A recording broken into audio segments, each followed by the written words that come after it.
Blog Talk Radio.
Outside the box.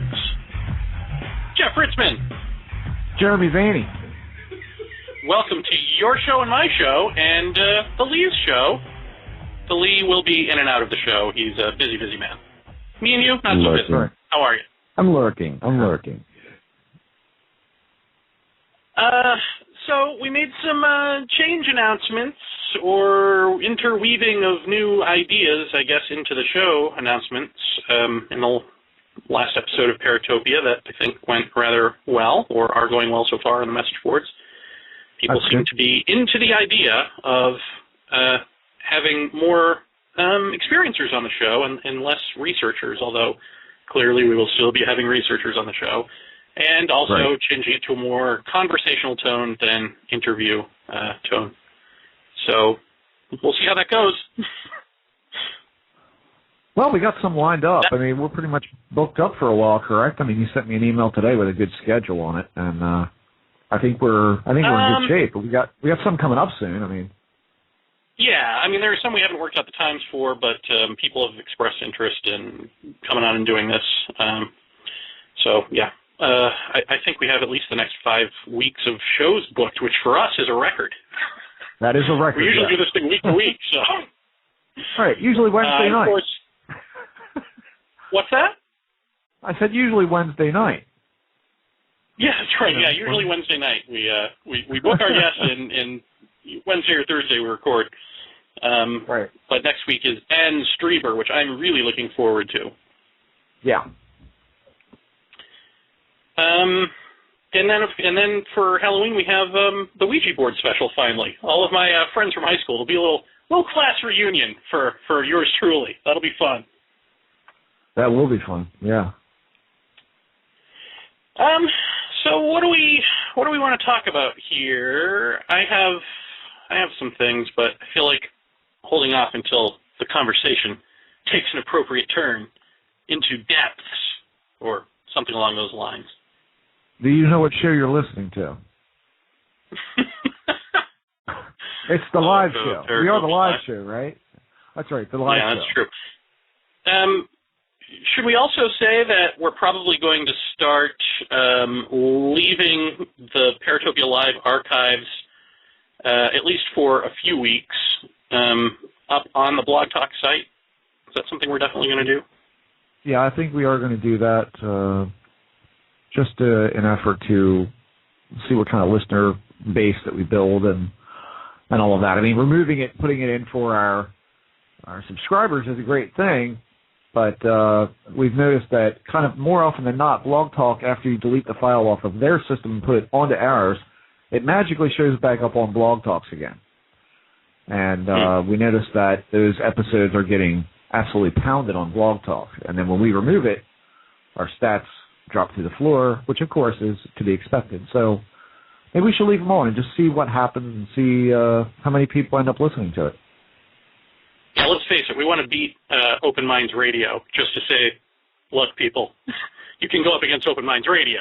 It's okay. Well, that's part of it. So what else? What's going on in your neck of the woods? Anything big? Any sort of, I don't know, happenings? Yeah. Yeah? Yeah. Well, go ahead. This is live radio. Feel free. I don't want to go. I don't want to go too into the.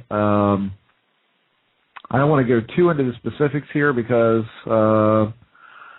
there's personal business involved in this a little bit, but basically on Friday I picked my wife up and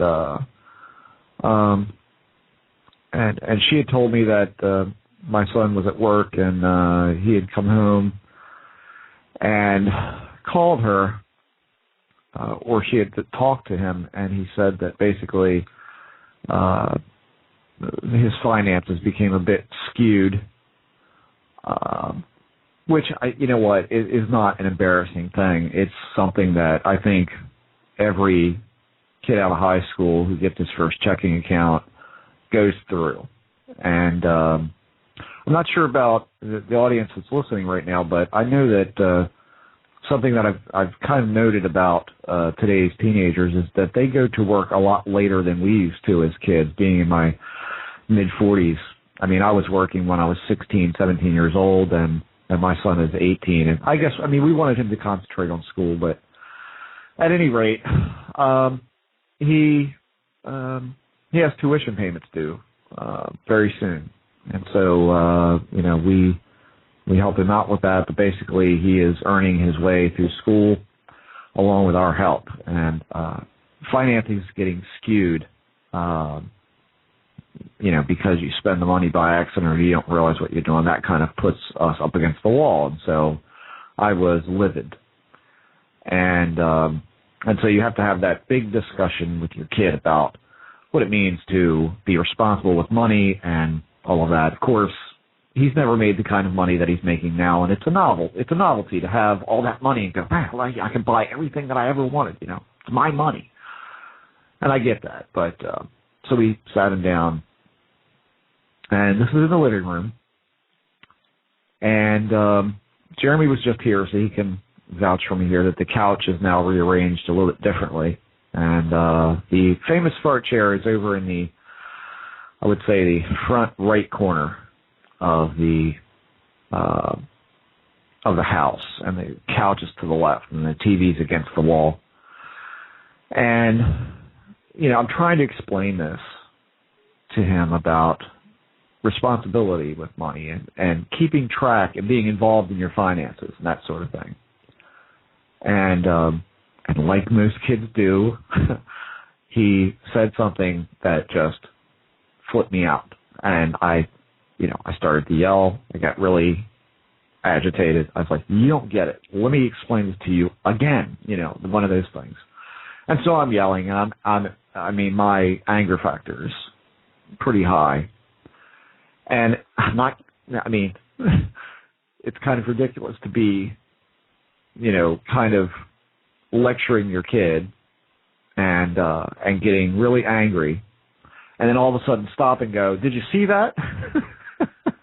But that's what happened, because the opening to the dining room is, I would say, about 8 feet wide, floor to ceiling tall. And up on the right-hand corner of the wall that the TV is on, and I'll take a picture of this for anybody who wants to see it. Maybe I'll put it on the message board. Out of the corner of my eye, I'm looking at him, and on the right side of me, I look over, and Jeremy, here's our white light. And it is blinking. It's blinking. And I look over, And amazingly enough, I put eyes on it, dead on it. It's not round. It's an egg. It's egg-shaped. And I've never laid direct eyes on it for so long in all the time that we've noticed it. But it came at what's interesting to me is that it came at the absolute height of my anger, at the height of my yelling. And I wonder, it makes me wonder now, like, of all the other instances now that we've seen it, most of the time I've been calm. But the largest, brightest, biggest time that I've ever seen it now has been when I was very angry. And I find that really curious. I wonder if there was any connection in that. I don't know. Yeah, I mean, I think we've even been hearing this on the show, and I've been hearing it in talking to people off the show about the connection between, the self, the mood of you, and this thing, whatever this phenomenon is. I wish. See, I don't know. I don't know how much I can divulge about anything anyone's told me, but I guess if nobody knows who they are, it doesn't matter. But somebody had written me, and this was the whole reason that I had, approached you about sort of switching up the format of the show as opposed to doing a paranormal Dr. Phil midweek show or something. Right. Someone had written to me saying that they were doing, just ego work, I guess they would call it, work on themselves. And in the process of this, in the process of doing self-analysis, I assume, and sort of recognizing the bad, bringing to light, bringing to consciousness the unconscious repressed impulses, started having some sort of what you might consider a demonic activity. And was asking, do I think it's related? And of course I think it's related, and I asked, is this activity, does it have to do with the types of repressed things that are surfacing? And of course the answer is yes. They very much speak to that. So I think you really want to know what I think? I mean, when I had this Kundalini awakening, or whatever you want to call it, I went through the period of experiencing a whole bunch of psychic phenomena, chakra awakening, blah, blah, blah, on down the line, as if to show me, see, this is possible, that's possible. Here's a taste test. It's a tapas bar of psychic phenomena, just to show you what's possible. And I feel like sometimes that happens not just personally, but with the show, where we concentrate on a subject, or a subject happens to come our way that we sort of tug onto, and then we sort of see it demonstrated. If it's authentically the case, we see it demonstrated in our lives. Right. So I feel like this goes with that. Huh. Yeah. Well, I have no evidence for that. I have no, real proof of that. That's just my feeling on it. Right. Yeah, I mean, it's just one of the. It was really blatant. I mean, I'd never. It was astounding, and I mean, nobody else saw it but me, of course, because he was fixated on me, and Lisa was in the opposite corner. But man, it was big. I mean, it was large. I mean, it was about a little bit smaller, like a car headlight. So it was big. Mm-hmm. And egg-shaped, kind of, I don't know, the egg shape, but the rounder part at the bottom of the egg pulled down the right side of it just a little bit. It was kind of like just a little bit bloated on the one edge, but it was shaped like an egg. And it's weird because every other time that we've seen that, it's been like we've been really calm, or we're just laying there watching TV or reading or whatever. And this time it was the most bright, the most big, the most direct, and I couldn't help but calm down after that. Couldn't help but say, all right, I'm going to chill out, because maybe that's somebody telling me, calm down, Right. Well, I don't know if this is. I don't know if this will apply to you. I can't stand it anymore. I have to chime in here. I mean, Jerry, you were saying that basically it's centered around maybe not intention, but focus of concentration. And Jeff, I think you're kind of saying that it's a matter of pretty much intensity of emotion, except for the fact that your last statement there said the rest of the times we were just sitting around. Yeah.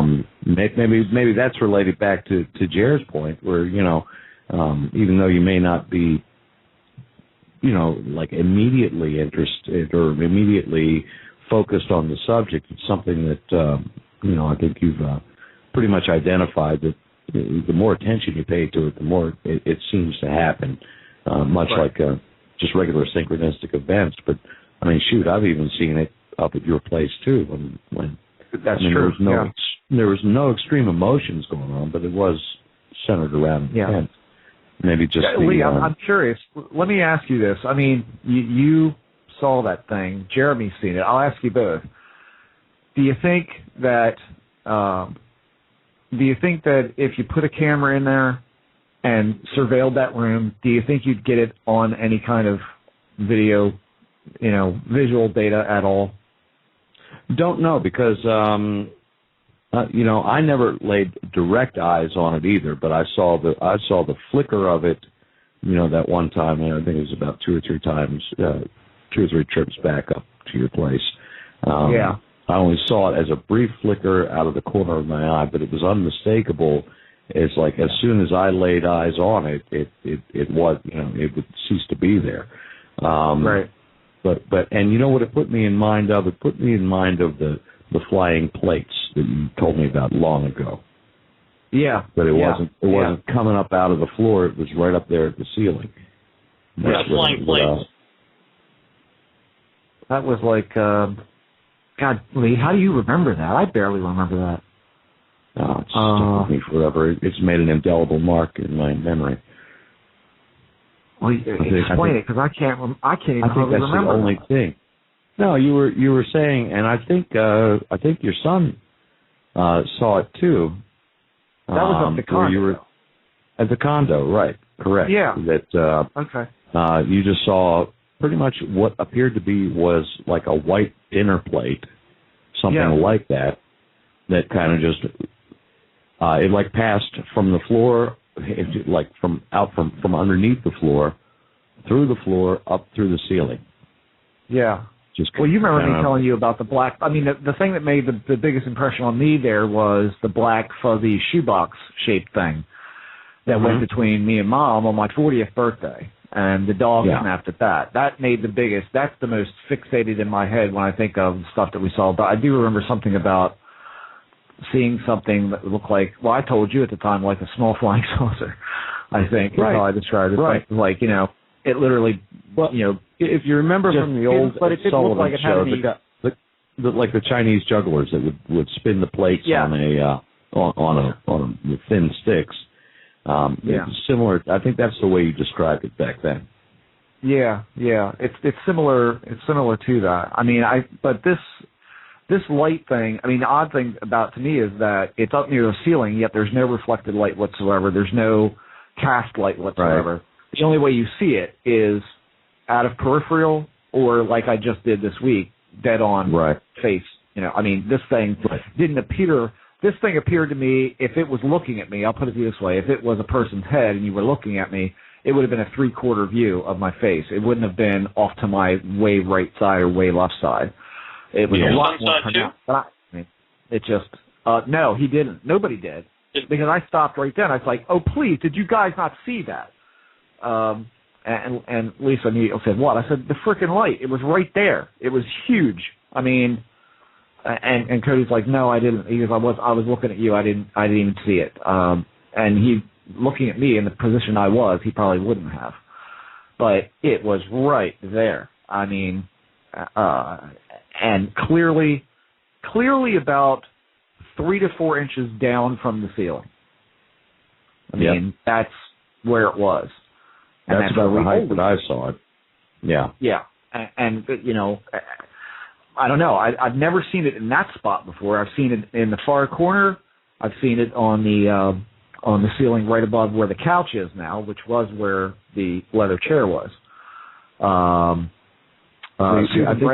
fact that you had mentioned that it was an egg shape or an ovoid shape is kind of consistent with what you had described before, which is you see a plate or a flat round thing or out of the corner of your eye.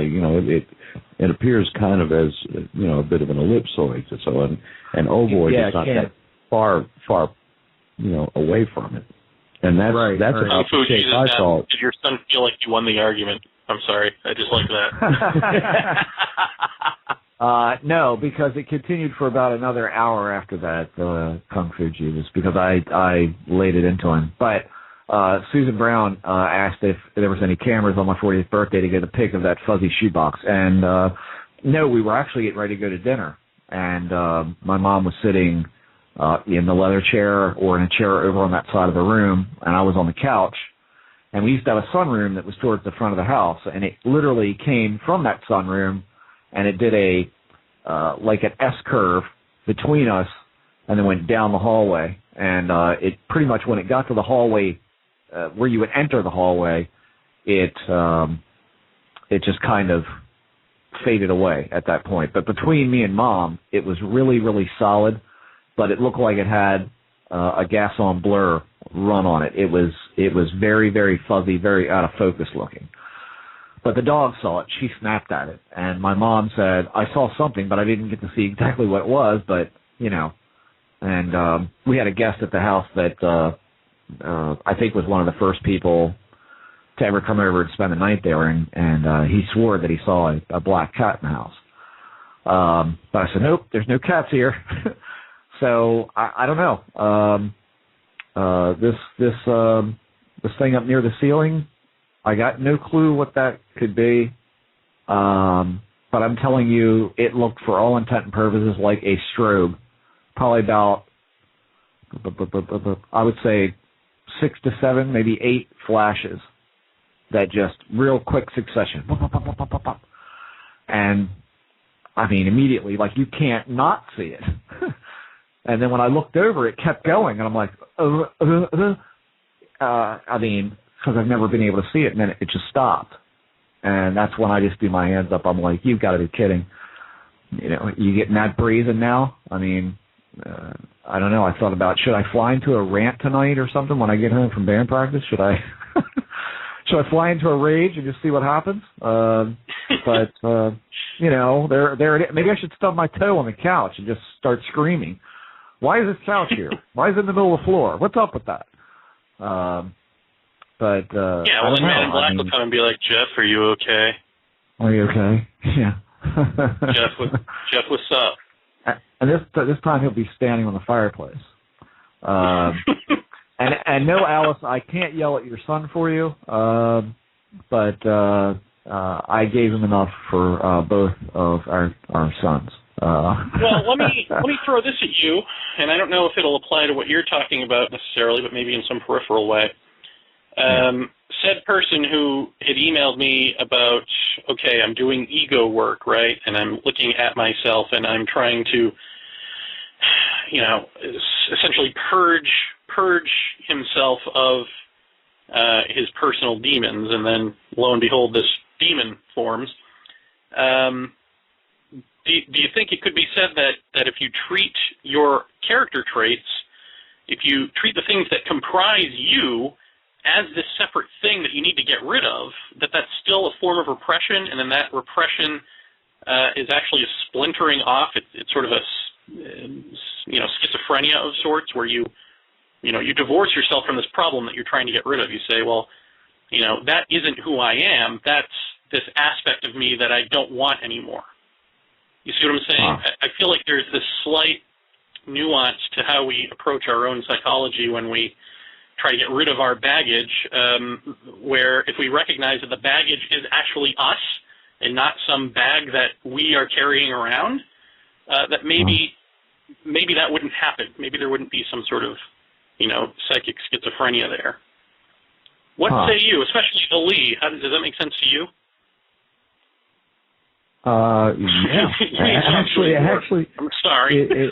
No, that's all right. I was trying to work with it, but I mean, I was just so intent on what you were saying there. That sounds really very sensible. The fact is that, you know, there's the good and evil that are human constructs are part of what make us up, and to not acknowledge that in ourselves and try to purge that from ourselves, I agree. It probably does have a tendency to kind of fracture what we are and kicks us into a whole new bag, as it were.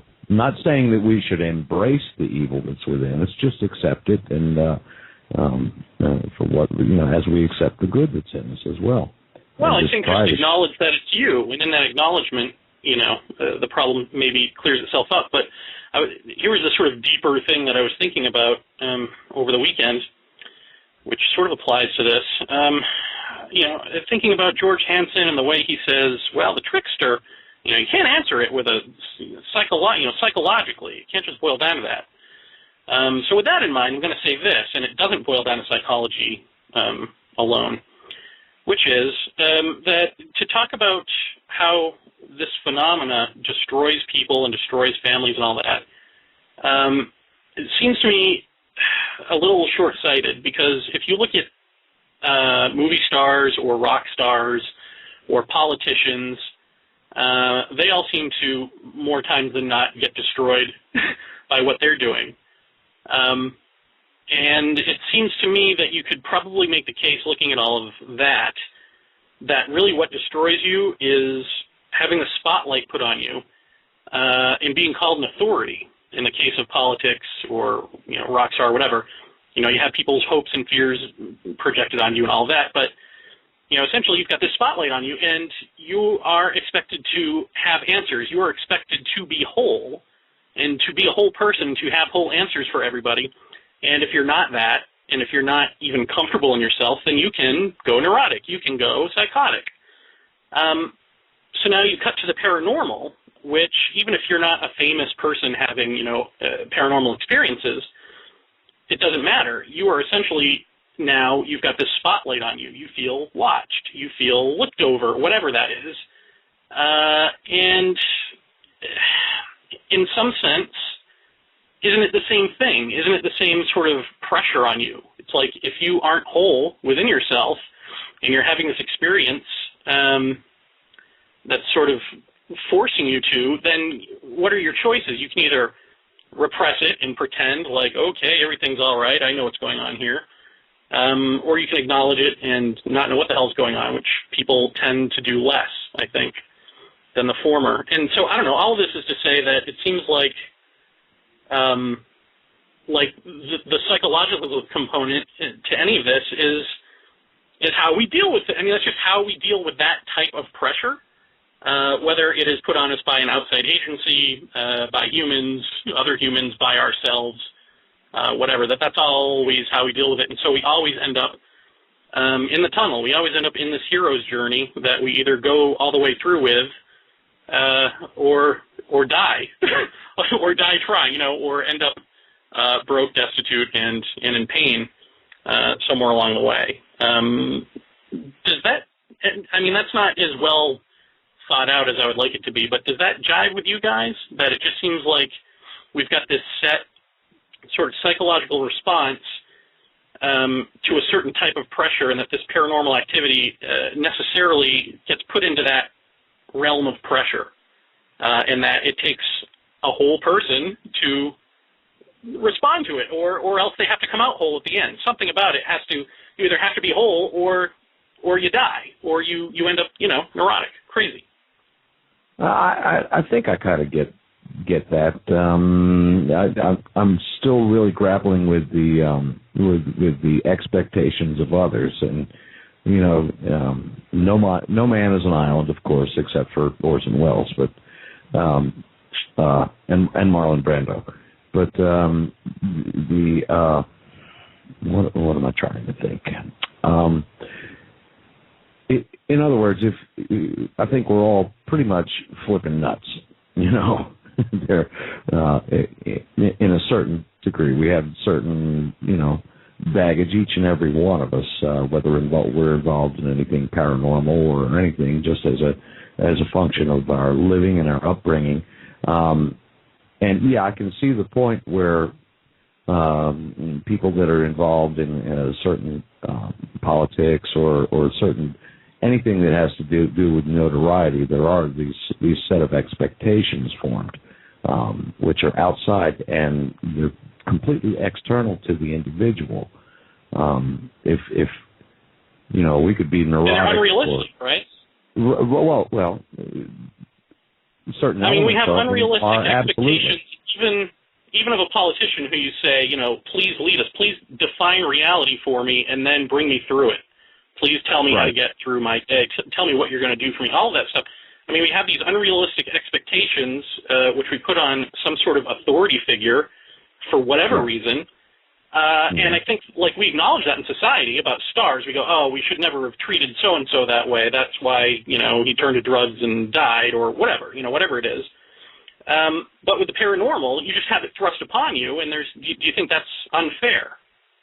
There's no society out there going, oh, the poor people in paranormal, they just, they don't deserve this undue pressure.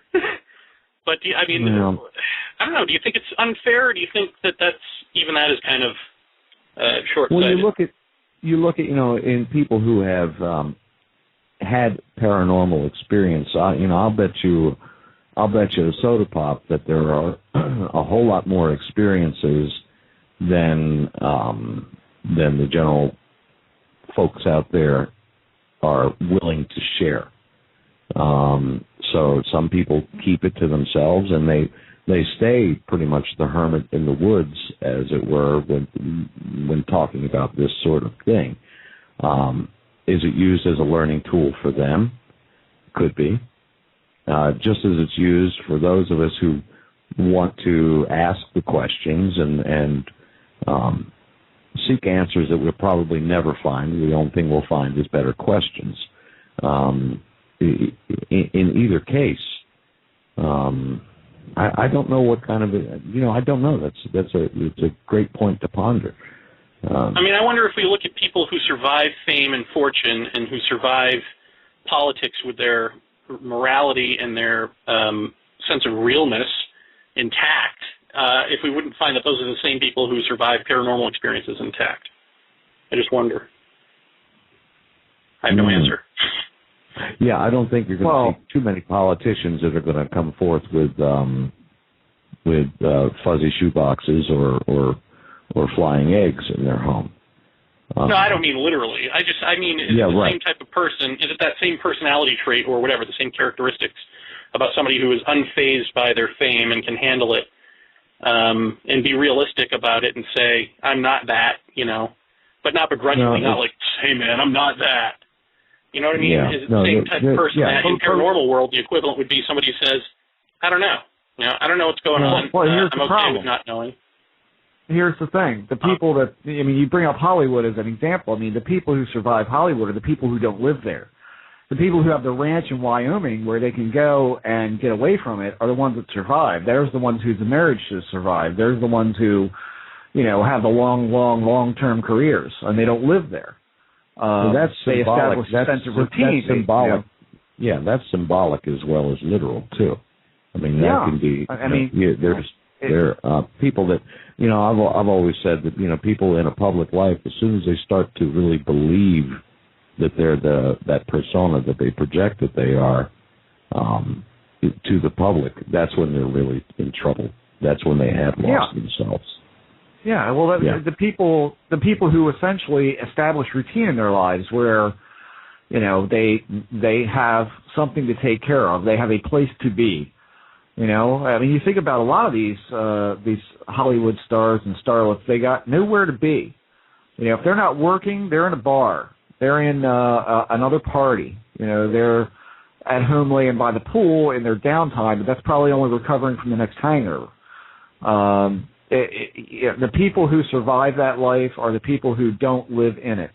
Once they get out and they establish some kind of normal routine for themselves, they're the ones that last. And there is the point of George, for instance, saying that the paranormal is very hard on relationships and on jobs and on careers is because when the paranormal presents itself, whether it be, despite what he says, I'm still of the opinion that this thing does throw a hook out every now and then to just troll for people. Because you all know what I think. I believe that this thing needs us in order to manifest itself further. It needs our attention to do that. That's one of my big sticking points. At least it's how I view it right at the present time. But if one is, just say, living a normal life and has a UFO sighting of what can only be this phenomenon that's that present, it's that blatant, then that person is going to want to seek answers from that. One way or another. It might be a lasting thing. It might be a short-lived thing. If it's a short-lived thing, that's just it. They probably won't see it again. That's the thing that well, you got to let me finish. This is where we go. Here's the thing. Just let me finish. Go ahead. If they see this thing, then the hook is already in. The fix is in. And so if the fix is in, they're going to become borderline obsessed with it, depending on what personality type they are. If they're not the type that is infinitely curious about this kind of thing, for instance, somebody like my father would not be the type he would be the type to go, well, that was weird, and then probably move on, tell a couple people about it, and that would be the end of it. But you get somebody else who's my personality type, I want to know what that is. I'm not content to say, well, it could have been this or it could have been that. I'm going to try to pursue that. And when you pursue that, that enters the anti-structural behavior. That enters you being away from the home. That enters you going to meetings and going to, conferences and going out on sky watches and then maybe doing investigations down the line. That's where that leads. Well, let's refine this then. So what leads to the anti-structural behavior is that humans are answer machines. We want answers. We want to know. We want to know. We want to know. And we're stuck with this question that says, you don't know, you don't know, you don't know, and that just fucking drives us crazy unless we make peace with the fact that we don't know, and that's the structure of this question is that's the answer to it. You don't know. That's exactly where. That's the thing. That's funny. That's exactly where my mom is. I've sat down with her and shared with her, my experiences and what I was interested in. And she's like. She's like, well, yeah, okay. I think that she has had some sort of stuff she doesn't talk about at all, and I get the distinct impression from her. It was almost like she didn't want to probe to know more because she already kind of knew. But she's just like, all right, well, whatever, and she was. She's unconcerned and unfazed by it. She's like, well, I guess that's the way things are. And I'm like, well, okay, but Right. Well, yeah. Well, we got a if anyone wants here. to call in, if you want to call in, our number is 323-580-5757, and we actually do have a caller on the line. So, caller, are you there? Hey, what's up? This is James Jansma from Sioux Falls. What's going on? Hey, how are you? I think it's the second time I've called. I think I'm really cued in now to what happened with me. And listen to you guys for, I don't know, maybe a better part of the year, and I think I know what it was.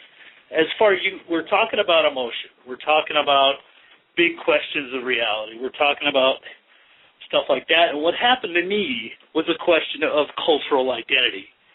I'm half black. My dad, he's like Friesland Dutch, the Viking Dutch weirdness, and he was really into that. My mom's black. She's from New Jersey and all this, right? And I had this weird thing happen to me where I ran into a shrouded guy, but, he wasn't that scary because he spoke like Germanic, like Dutch. I didn't understand it or whatever, and it was like he spoke to me, and it was in a weird little house in Iowa. And I called before, and I wasn't nervous. Today, I'm freaking out because I figured it out. You guys helped me figure it out, and I'm freaking out. And I think that's what it was. It was this great big question, this crazy, angry question. I would get upset at my father, why, he's the white man in my life, my mom, right. the black woman, and all this. And I had this, weird, my dad, always. Because, being Dutch, he's quiet. He's not emotional. I'm very emotional. And we got into a fight, and here I see, and I keep saying, the Odin character. And I saw him when I was young. And then I see the ball lightning weirdness, and I hear the Germanic weirdness. And I actually took, Old Germanic in college just to figure it out.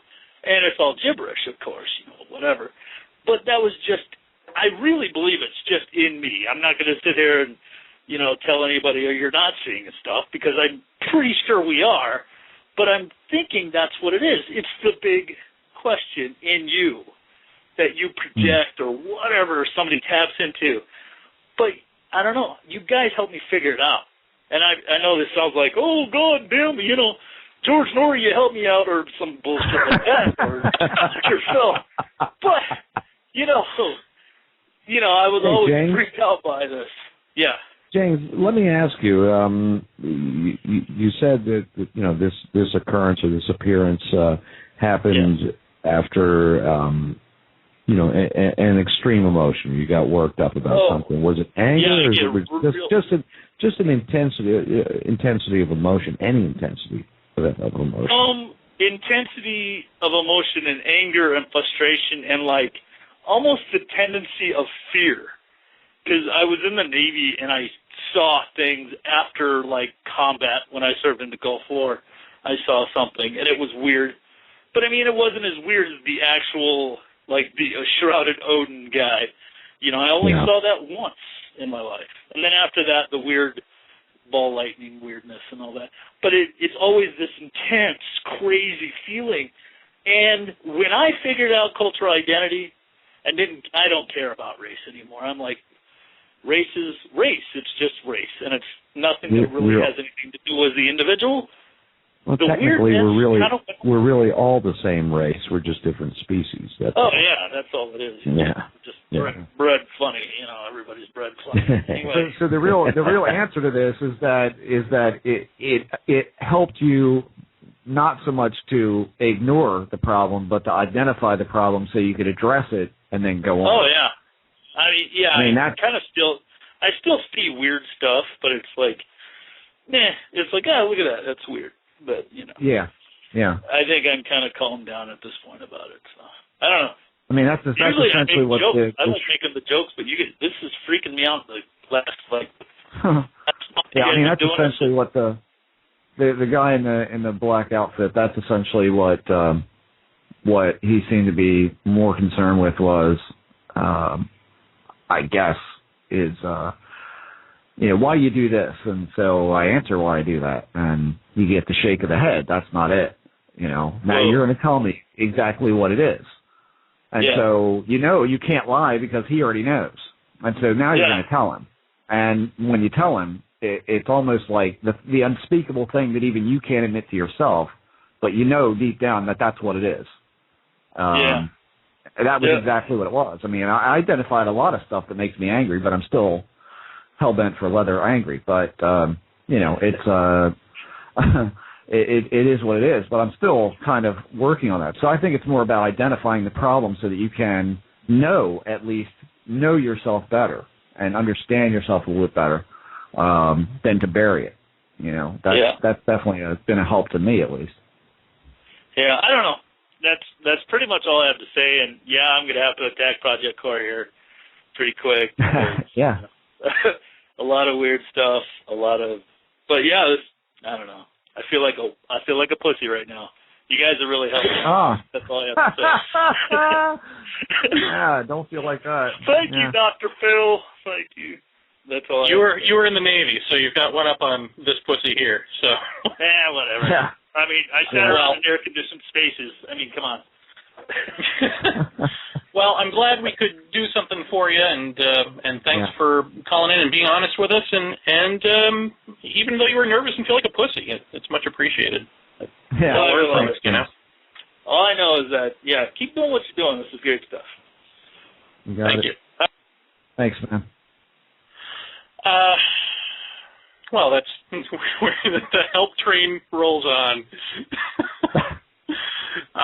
First piglet shameful. We need music. We need we don't have Greer's piano music for any of this, do we? On tap for any of our audio clips. I wish we did. No, we don't. We don't at all. I mean, I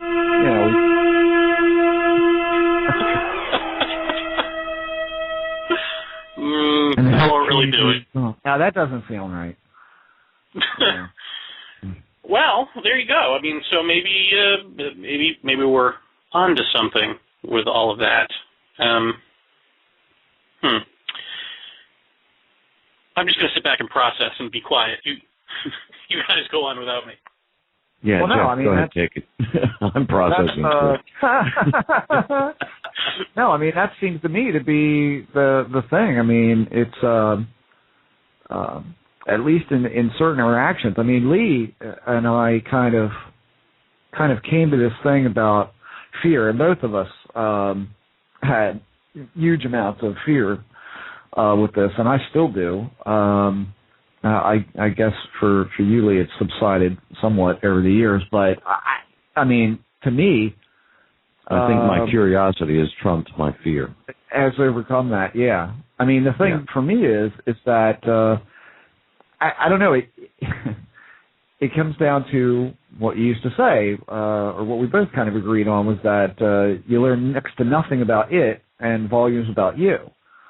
And I think my first lesson, if there's such a thing as that in this, is that you find out what you fear. You find out why you fear it. And it's all about, I mean, at least for me, my own personal thing. See, here's where I bear this part of me, is like you say, it's a loss of control. I don't like that feeling of a loss of control. Henceforth, why, back in the, the high school and college days, it was no drugs and no alcoholic binges and stuff like that. I can't stand not to have full control of my faculties. And so the loss of control at this, where it can literally waltz into your life and turn it upside down at the drop of a hat, there's not a damn thing you can do about it for the most part in the moment. That's it. I mean, you realize what is the fear coming from. You can pinpoint that. It doesn't make it easier, but at least you know what it is. And it's kind of, as it's run its tapestry out through my life now, starting to realize that this is part, at least, I'm not saying it's all of the reason, but it's at least, if nothing else, it's a good byproduct, is that you get into that point where you realize what it is that is problematic. And so at least if you know about it, you can do something to recognize it. And maybe recognition of an issue is almost bigger than solving it, because at least at that point you can keep it in some kind of check. You're not going to destroy that part of you.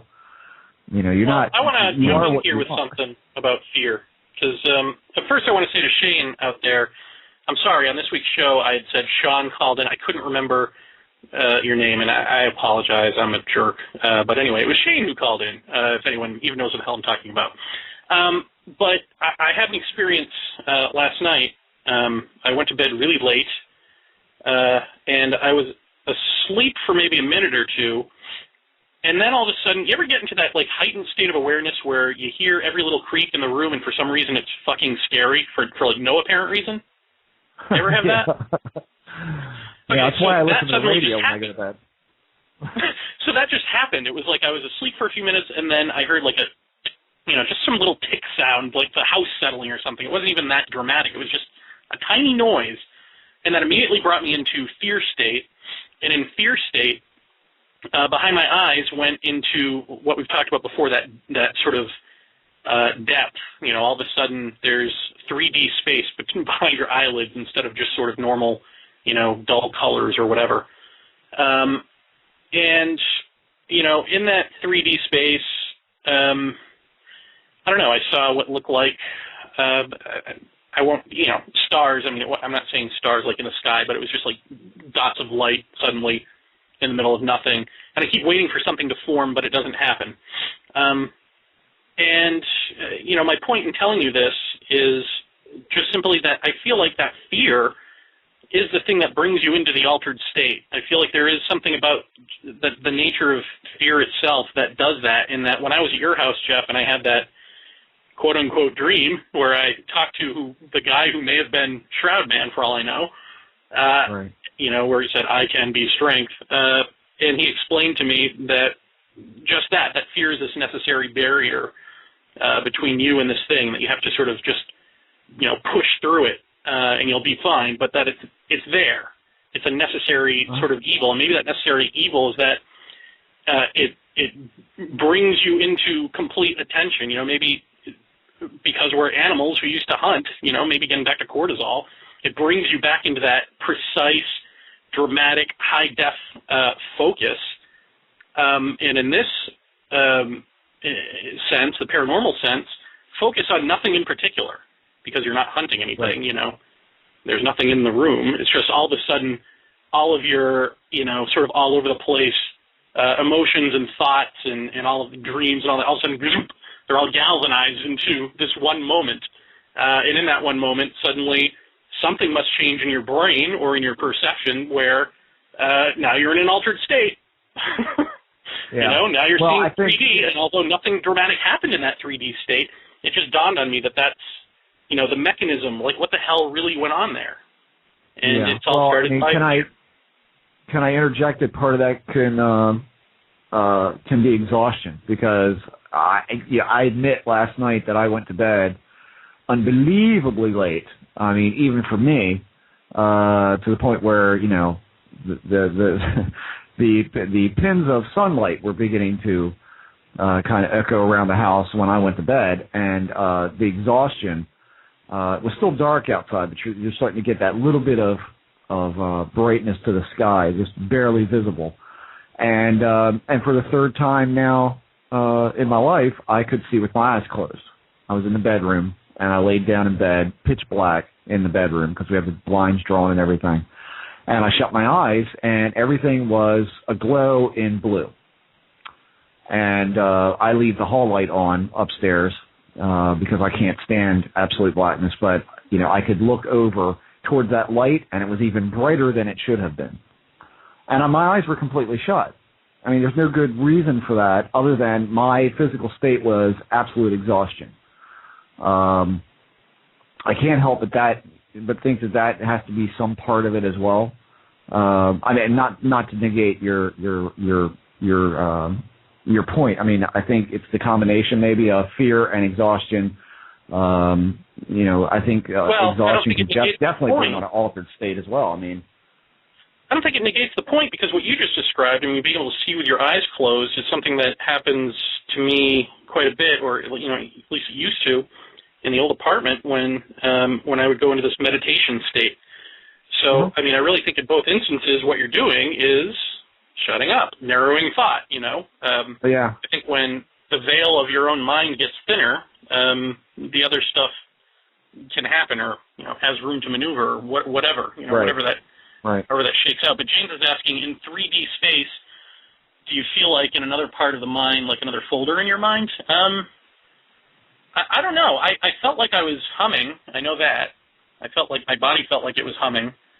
I had a noise in my left ear that I'd experienced off and on for the last 2 days, but that might be because I went to a mini concert and now have tinnitus or something. But I don't know. I don't know if I felt like. I mean, I felt like completely still aware, But I don't know. I guess I don't know how to answer that. But don't you think exhaustion? I mean, what is exhaustion? It's what is tired. It's like you're done doing things, right? You're done being active, and when you're active, you're silent, or you're more silent. So.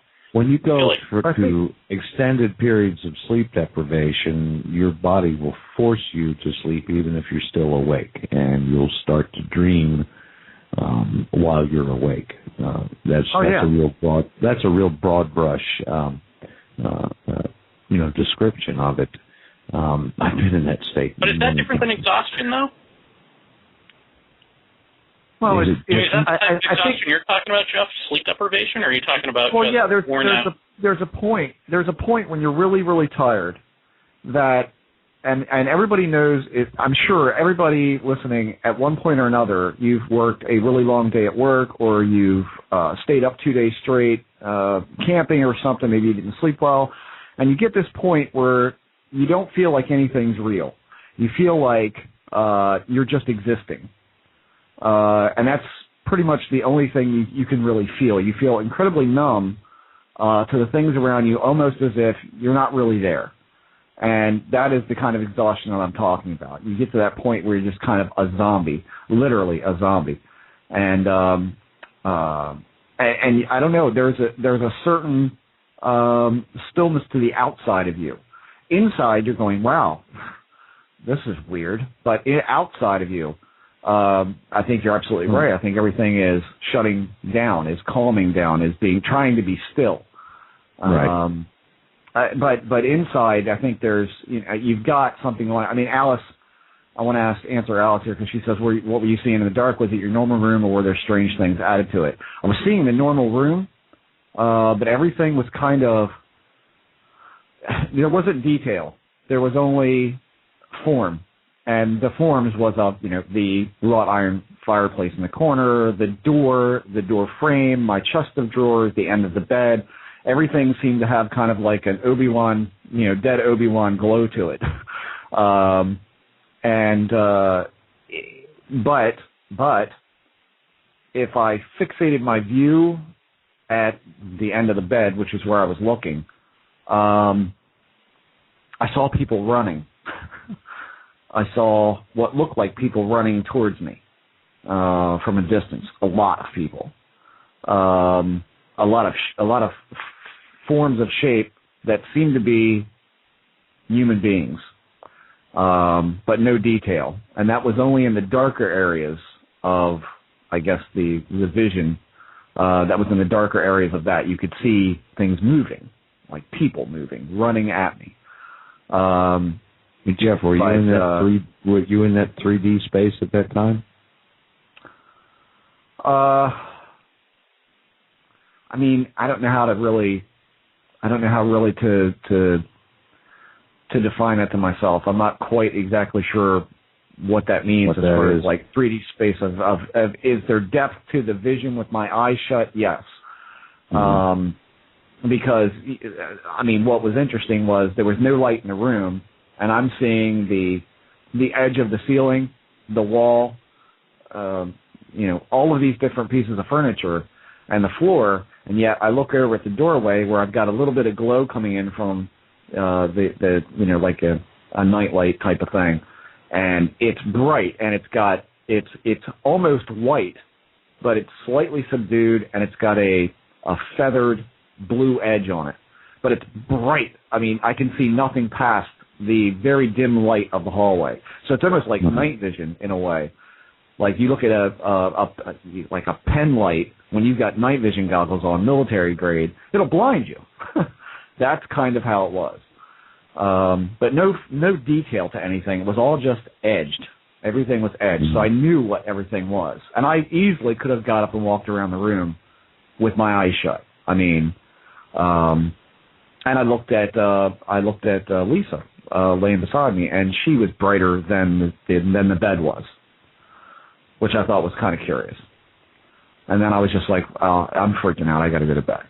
So this is I chuck everything up when I get really tired like that, and when I stay up really, really late, I attribute everything to DMT dump, which is probably stupid, but I just do. I think, well, here's that weird part of the day, coupled with exhaustion. I was out within. Well, I mean, the question is, what is the DMT dump doing? Is it fuel to this other engine in your body that goes unacknowledged for the rest of the day? I think so. Probably. Yeah. Right. I mean, if you were to open your eyes, say you turned and looked at Lisa, the whole scene shifted as you turned your head, and you looked at her with your eyes shut. And if you were to open your eyes at that point, would you see the same image, except as in an ocular fashion? From what I could see of it, yeah. But the thing is the minute you would shut your eyes, it wasn't like it was immediate. It wasn't like, I could shut my eyes and there it is, and I can open my eyes and there it is. You have to shut your eyes and keep them shut for a second, and then it starts to come in. It wasn't an immediate thing. Like, it wasn't like there's a movie playing behind my eyelids. It was like, shut my eyes, sit there for a second. Okay, there it is. There it's coming. And before you knew it, within 20 seconds, you were in full night vision mode. But when you opened your eyes, though, that should have been when I opened my eyes, from what I could tell, everything was in the position and where it should be and all of that. And when I moved my head, it moved. It moved as vision would move. And I could look around and that kind of thing. But some folks would describe that as seeing with your third eye then. I guess, yeah. I mean, I wanted to see the dog, but I didn't know where she was, and I wasn't getting up to look for her. I think it'd be interesting to see what the dog looked like. Like, Lisa was slightly brighter than, like, the bed sheets, which the edge of the bed was all that was lit up. And so when you get up to her, when you start seeing skin on someone, it's a little bit brighter than inanimate object. Like living tissue seems to be. That's what Alice is referring to right now, as far as seeing people's auras. And if you take it into context that not only living things have auras, but also inanimate objects have auras as well. Maybe not as bright or not as perceptible to us. Could be. Yeah. Very curious. I mean, it was. And somebody else has mentioned hypnagogia. I mean, it could be a byproduct of that. I honestly don't know. But it seemed I seemed a bit too lucid for hypnagogia to be, or hypnopopic hallucinations of any kind like that. I mean, this was, I was very alert, but I was completely exhausted. But in the inner perception, I was pretty sharp. So how'd you get all those running people out of your room? Just got to shut down, tired, have had enough. And let me also mention this. The reason I was up so late was Cody and I were trying to extinguish the Horde in Gears of War 3. So what effect does that have on when you've been playing for a couple of hours? What effect does that have on what you see? It dumps you down. Well, I mean, I look at the people running, all of that running, the people and all that. I think that could have been some kind of after image of the game, which I find equally as imaging, as interesting. Oh yeah. That you're seeing this. You've been playing a game for a couple of hours, and now you're laying up in bed. You're very quiet, and you're literally seeing visually this afterburn of that game. I think that's kind of a residue of the strategy that you use, because I have a similar thing. I play an online game occasionally as well, and if I'll go away from it after a while, I'll lay down and I'll start to think in like strategic moves in that way, as applied to other things. So it's all pattern matching. It's all pattern pattern behavior and what you're most proximate to. In regard to that, I don't think there were really people maybe running into a room. No, I don't either. Yeah, I totally relate that to the game experience. And so here's the interesting thing about that is that if you're playing that game and you are in that mindset that there's predators after you, and you have to extinguish them, whether or not it's a game or not, you're still operating on that cortisol rush type of thing, and you are really in the moment with that, despite the fact that you're having fun and you're talking to your friends and you're laughing and all of that. That is secondary. Now I have to wonder, someone who experiences real combat in the field, I can't imagine. They used to talk about the guys coming back from Nam that couldn't sleep because they're having horrible nightmares or they're seeing visions with their eyes shut of being rushed and that sort of thing. That must be times a billion to what you experience in a social gaming situation as opposed to the real life. How much? I mean, can you imagine how much more intense that kind of experience is versus a stupid game, and you're having imagery of the game happening, and now you're in the real life situation, come home, and now try to live. Right. You know, well, that's right. horrifying. Right. Absolutely. And in a game situation, you're not really at that super hyper vigilant state of awareness that you would be in a combat, in a real combat situation.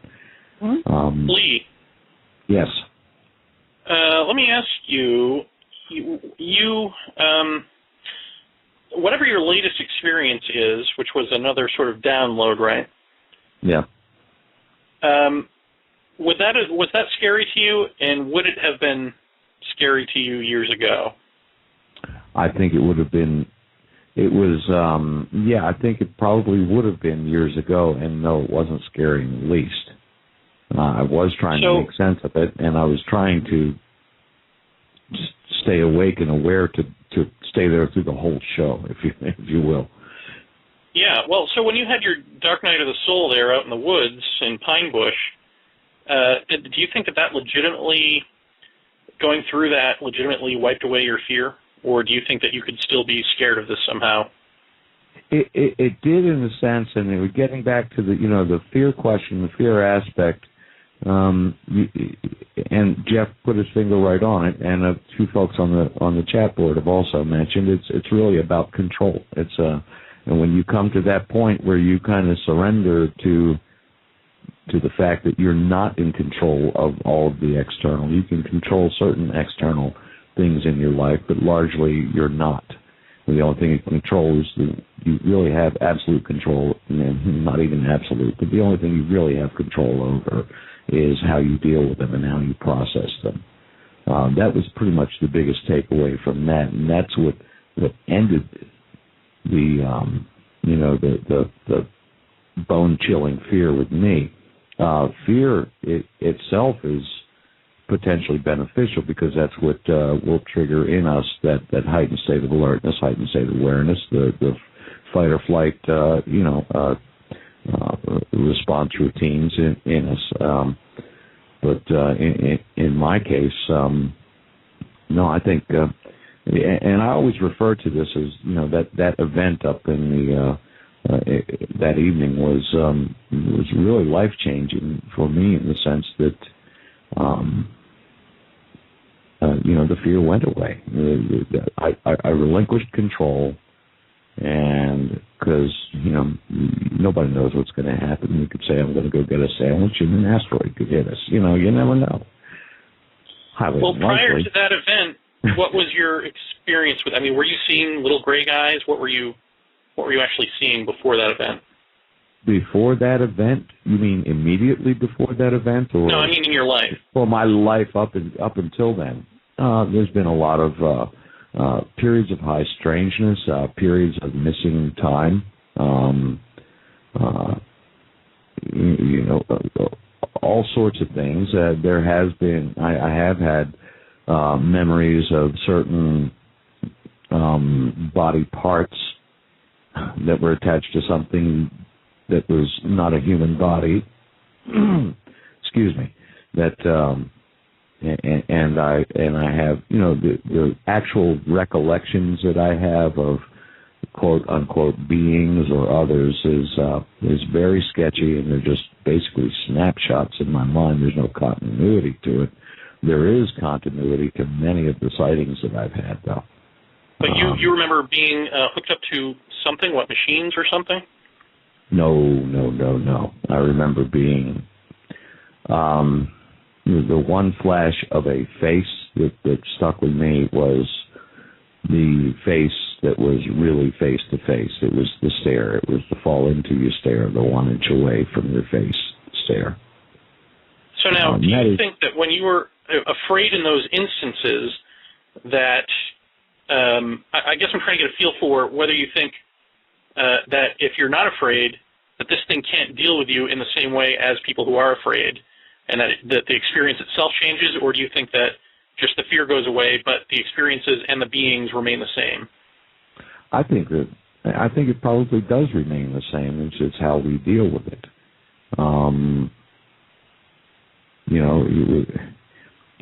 Any sort of circumstances, any stimulus that's placed before us, there again, we have the decision of how we're going to respond to it.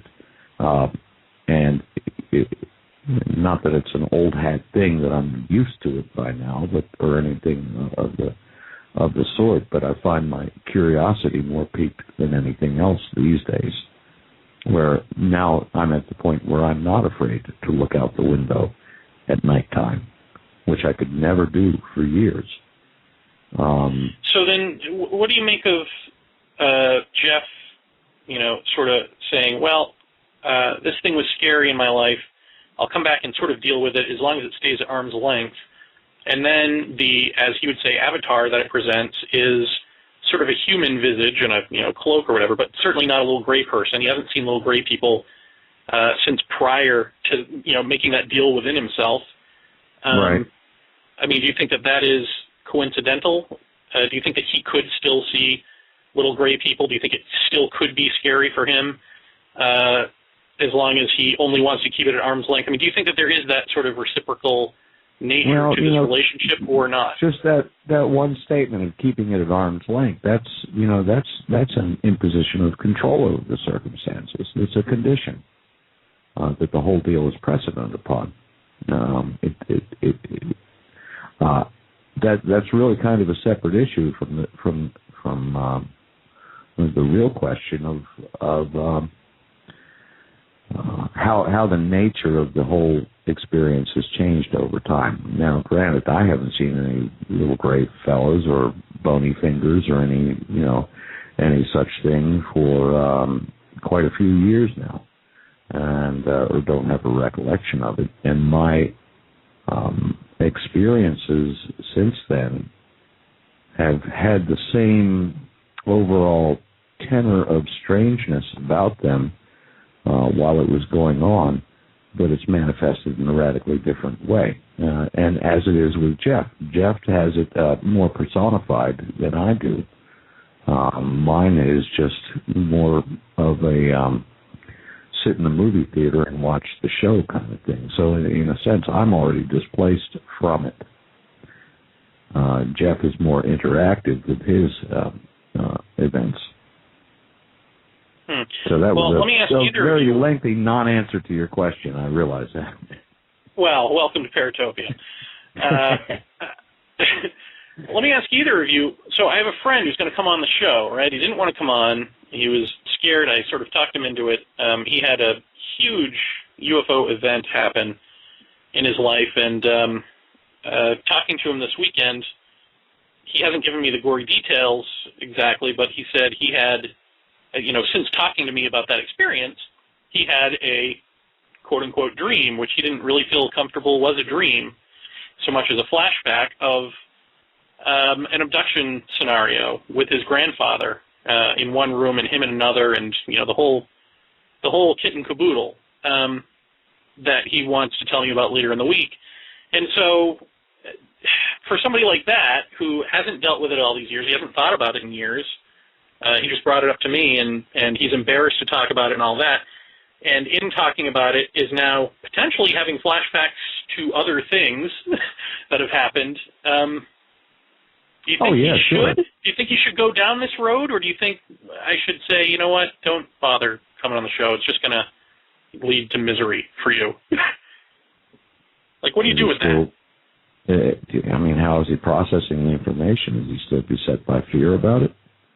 Well, I haven't been able to talk. I mean, just from what I gathered, I mean, it's still, it's completely embarrassing for him to talk about, and it sounds like, yeah, probably is scary. I mean, I can see it going the way of, neuroticism, at least initially, because that's the way it always goes. It's always like this, oh my God, panic mode, and then you either come out of that or you don't. But I guess what I'm asking is it fair, is it right for us to even start that just to have him on a show? You know what I mean? It's fair and right to ask the question. The decision and the responsibility really is ultimately up to him. Why are you worried about feeling guilty about asking him on? Well, yeah, I mean, he doesn't know what he's getting into. You know what I mean? He doesn't know all of any of this stuff. You know, he doesn't have a depth of how to perceive this or anything behind him. He's just got this one experience, and now what? Now we're going to open the floodgates to him having to deal with a whole bunch of other shit that may have happened and all of the, you know, baggage that we all know goes with. It sounds like that's already spontaneously happening anyway. You know, I was talking about this with my ex-wife, who actually now we're very good friends now from long ago, and she reminded me, I think it was Christmas before last, Christmas of 2009. I spent with my daughter and actually my ex-wife, and she reminded, I was telling her about, you know, we were getting caught up having coffee the next day, day after Christmas, and just going over old times. And she said, I told her what I was into these days, and she said, you remember that time we saw that sighting on the Patuxent River Bridge? I said, no. She said, yeah, we were driving home. It was late at night, and a big white egg-shaped thing lit up, flew underneath the bridge as we were driving over it. And I was like, oh, yeah. I'd forgotten about that. You know, I mean, that happens all the time, right? But, it's interesting. Yeah, you do look at this, and things do come back and begin to surface. It sounds to me like your friend Jeremy is having this happening spontaneously anyway. Well, here's the thing. Maybe, I mean, do I owe him a warning? No. Disclaimer. No. The answer is no. I mean, the answer is, if you think meeting him and running into him and him telling you this is a fucking accident, are you crazy? I mean, does anybody else see the obviousness of this? Then maybe, am I alone here? This is Providence. This is not a fucking accident, and likely what's going on here is what else in this guy's life has been affected by that event or subsequent events. In other words, what is his behavioral problems or what have been his quote-unquote issues, because we've all got them, that maybe have stemmed from those instances? What has his life done differently because of those experiences? And if he addresses them, maybe he can identify what those problems are and be better for it. Is it going to be neurotic? Is it going to be paranoid? Is it going to be fearful? Yeah. But, it's not an accident. This is not an accident. What's on the other side of that tunnel? Right. Well, it depends on if you go through it. Because once again, here we are full circle to the beginning discussion. Not everybody goes through the tunnel. Most people do end up neurotic. Not everybody, comes out whole at the other end. Jeremy, hell, we just got an email. We just got an email today, Jeff. I think it was, unless it was yesterday. For somebody who wants to be a guest on the show to talk about, the miraculous George Adamski. So, here's somebody who can't even let that fucking thing go. Right. Well, I think the people who come out on the other side are the rare bird. Yeah, no, I think it's when you're talking about Adamski and all that, that's the same thing as the Meyer case. They've got a foundation. They've got that's all about publicity and selling books and making money. Later for that, I don't care. The end result here is either, if you look at it in the sense of somebody's mettle is being tested by being confronted by this, and so if running into you was not an accident, and I don't think it was, but that's up for grabs. I'm certainly not laying that, but just to me it seems so goddamn obvious. There's a reason for that. Whatever that reason might be, is he going to analyze it? Is he not going to analyze it? Is he going to walk away from the show feeling cleansed about that? Or is it going to throw him into questioning deeper aspects of other weird things that have happened? Because the questions I'm going to ask are, how many weird things can you remember in your life? And that's not a question that ends on the show. That's a question some people walk away from and, ponder that. Well, what else is there that's weird that's been going on? And so if it's helping somebody to realize that life is not as we've been led to believe it, or, maybe this is the reason I'm afraid to do this now. Like, why? It's not, these things don't compute, so why should I be afraid to do that? Well, here's the reason. And if you identify the problem, you can correct the problem, or at least understand it. I mean, and understanding it is the biggest part of trying to figure things out about yourself. So I think if you're concerned that he's going to completely flip out, that's the call he has to make. If he's, we have to make, our responsibility says, and you should write in privately and say, look, this can lead you down a certain way that you may not feel, you may not feel all that great about. There's that potential, but how do you feel about it? How much have you focused on this? How much have you thought about this? Is this really becoming ponderous for you or not? Even a suggestion of that warning, though, could potentially taint. Oh, absolutely. And absolutely. Contaminate the process. Sure. But at some point you've got to say, or explain it in a different way. Use a third party, whatever. I mean, that conversation I think has to be had. I mean, I think you've got to say to somebody, much like I've told people in ATS that, God, I'd love to have an experience like yours. I'm like, you don't know what you're asking for. If you've got a decent life and you don't have any of this stuff going on, yeah, it's great. You don't know what you're asking for. So, at some point, I think you've got to make people understand that to get into this to any kind of depth, that there's a large amount of anti-structure that happens. There's potential for not so good things. Try to keep it at arm's length. Try to keep your distance from it. That's what I mean when I say arm's length. It's, I get up from this show and I walk away. I don't sit around contemplating this stuff constantly like I used to, like both of us used to, Lee. We used to do that constantly. Every free moment we had, we were in it. And, looking back on it, when you back up, it backs up. When you go in, it goes in. That's it. So I think someone has to be aware of that aspect of it, that it can become obsessive, that it can become debilitating, such as not wanting to go to the garbage can, take your trash out because it's dark, that's debilitating. So that's the caveat that has to be laid on the table. And if that person goes, I think I can handle it, they know, or they don't, they'll know. Whatever is out there, they're at least, going through the motions of saying, I want to talk about this. And so if they want to talk about it, then they're already at a point of saying, bring it. I want to look at it. And that takes a certain amount of strength to do all on its own.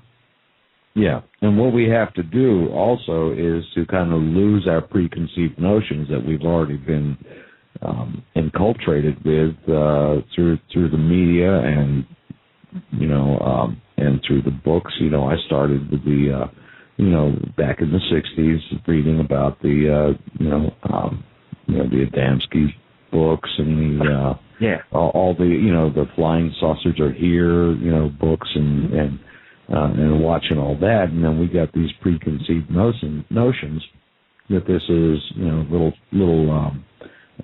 scientists from another planet that are in structured ships, and then later on, the whole culture developed into the concept of the aliens ate my baby kind of deal, and then we got into the abduction scenarios. The pitfalls are many, man. The pitfalls are many. And then you come around, but you stay into it, and you come around to a point. It's a process, in my view. It's a process along a continuum that you finally do get to a point where, okay, maybe things are still a little bit on the scary side, only because they're so flippin' and weird. That we really don't have too much of a mind framework to really identify what it is, or something that when you get to a point where you understand that you're actually developing that framework, that mind framework in your mind, that we may not have a complete vocabulary for to explain what's going on. That's a part of the process. And Jeremy, I wouldn't impede that. Yeah. But isn't it interesting? I've had strange things happen to me. I had once some woman. Sorry. Nice. Isn't it interesting that, Lee, that when you stay around it long enough, that you come to certain thoughts that even people who are interested in it, such as, like, let's just take ghosts for example. I mean, what do you think the conversation was like when most people culturally thought ghosts are dead?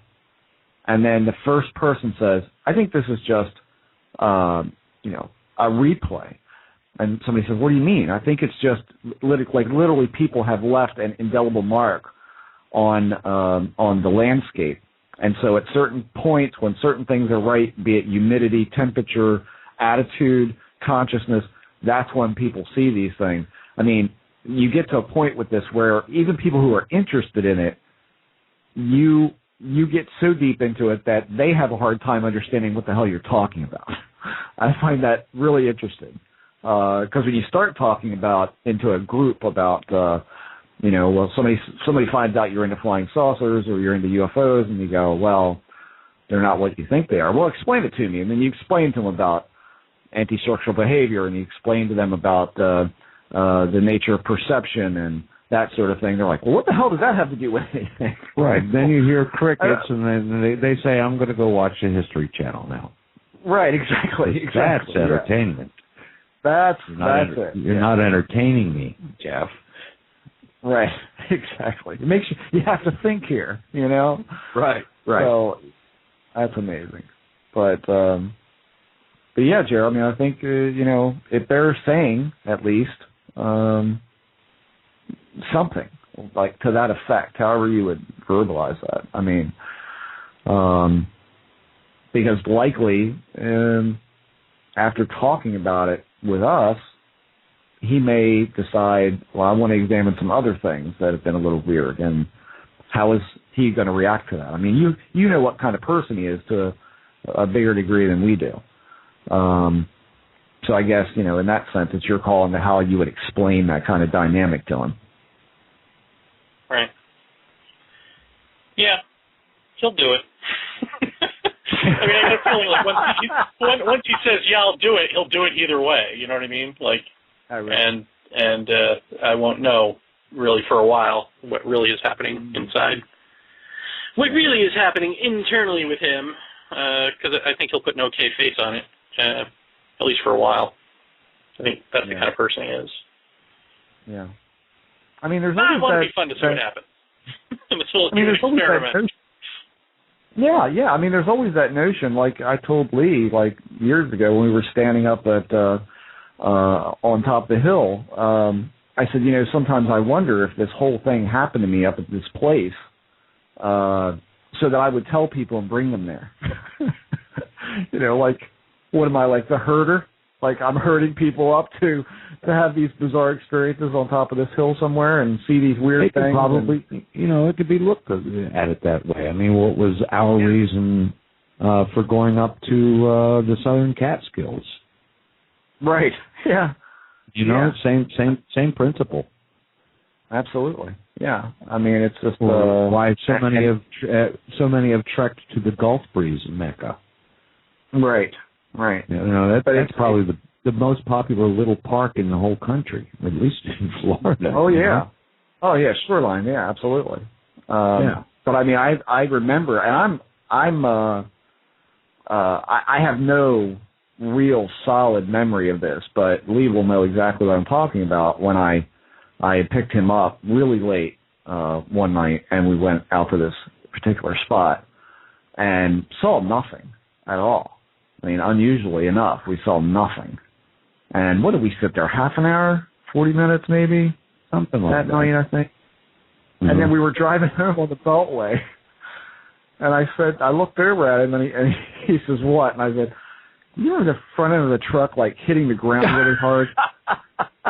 And he goes, "Yeah." What the hell is that? I don't know. And then we rode home in silence. And I was like, that still puzzles the shit out of me to this day. Like, what was that? It was almost like we had an accident that we couldn't remember. That was what it felt like. Like we had an accident that we couldn't remember. But it was a slam of the front end of the truck on the. Well, the way you described it was, it's like somebody picked the front of the truck up and dropped it. Yes. Like a few inches off the ground. Yeah. Yeah. And I remember you saying something like, "Jeez," or something like that, Right. Yeah. I mean,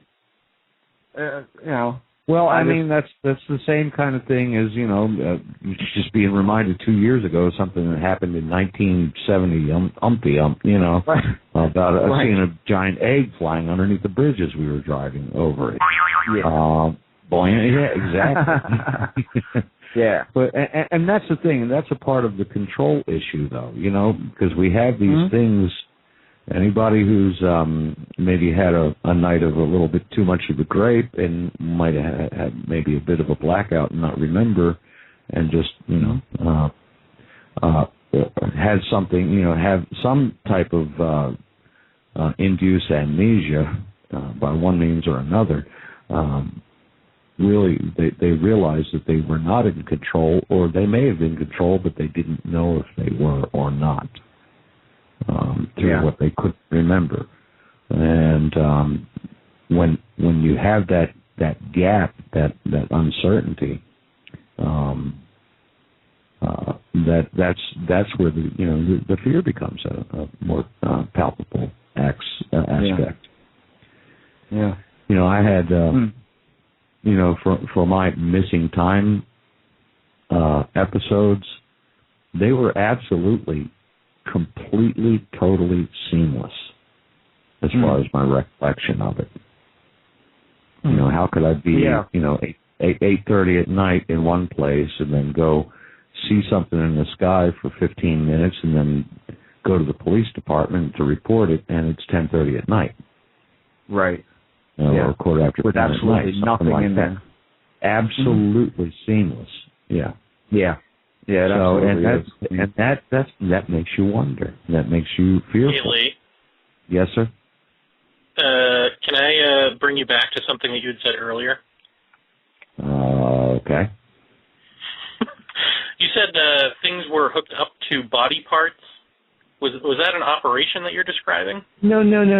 I remember seeing certain non-human parts of a body that were attached to a whole body, but my recollection was, in other words, I saw a hand.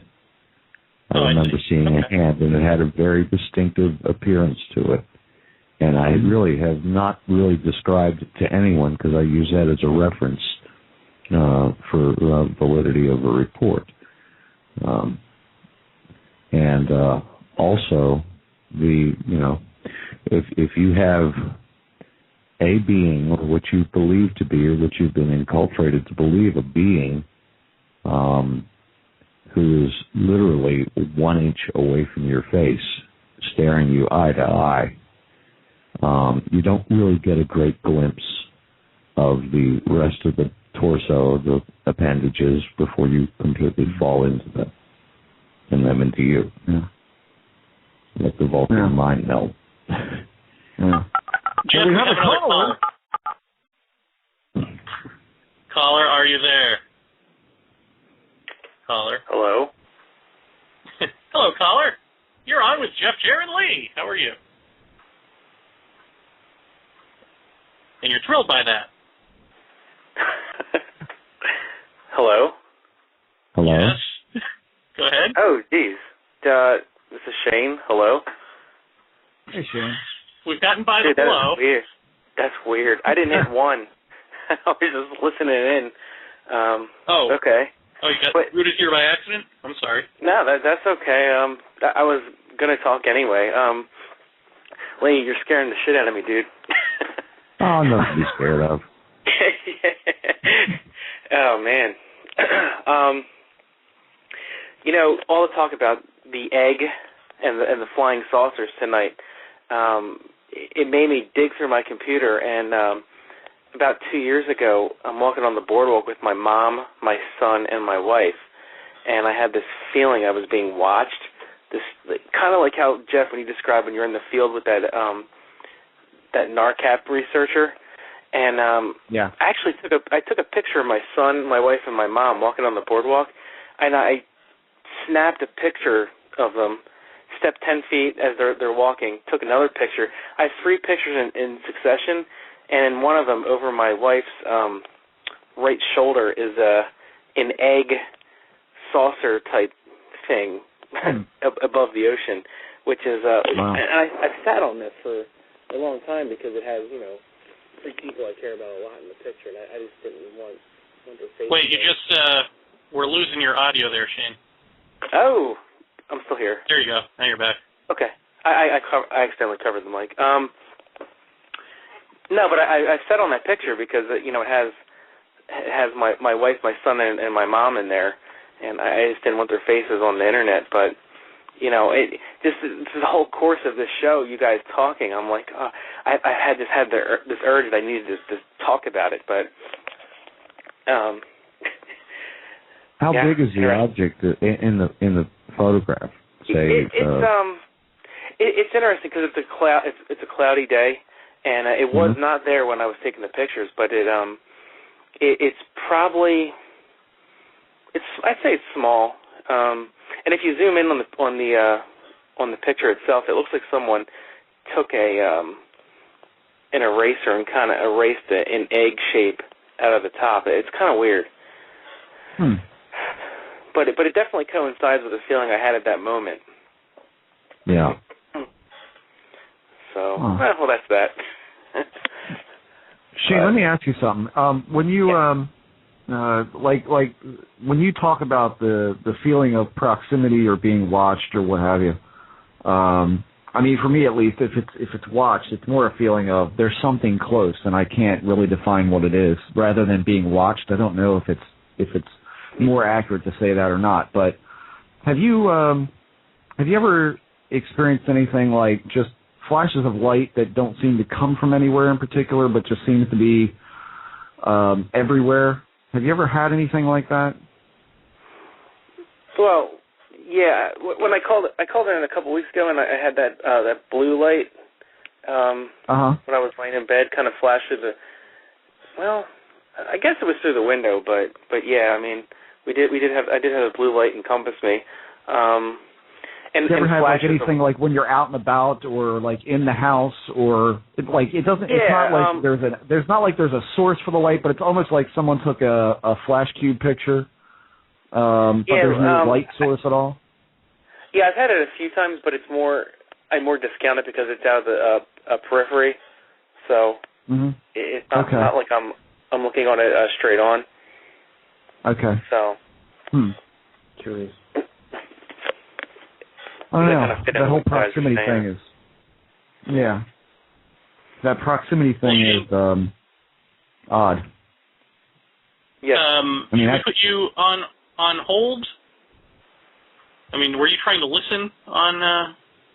Through your phone? I was trying to listen, and I was debating whether I was going to press 1 and talk about the egg UFO thing in the picture, and as I was thinking that, you guys actually said, caller, you're on the line, so it's kind of weird. See, no answer. You're welcome. It's almost like this whole episode. I looked for that picture, and I've kind of been. I needed to talk about it for some reason, so.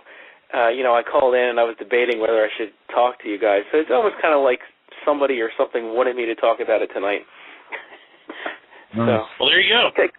Yeah, it kind of falls in. Just when he turns on the radio. Well, since I'm here, I want to ask one question to Lee. I had, years ago, the thing in the robe put its finger on my forehead. And I was staring at his finger from, I don't know, like centimeters away. And could I describe that to you maybe in an email or something? Would you accept that? Or? Certainly. That'll be fine.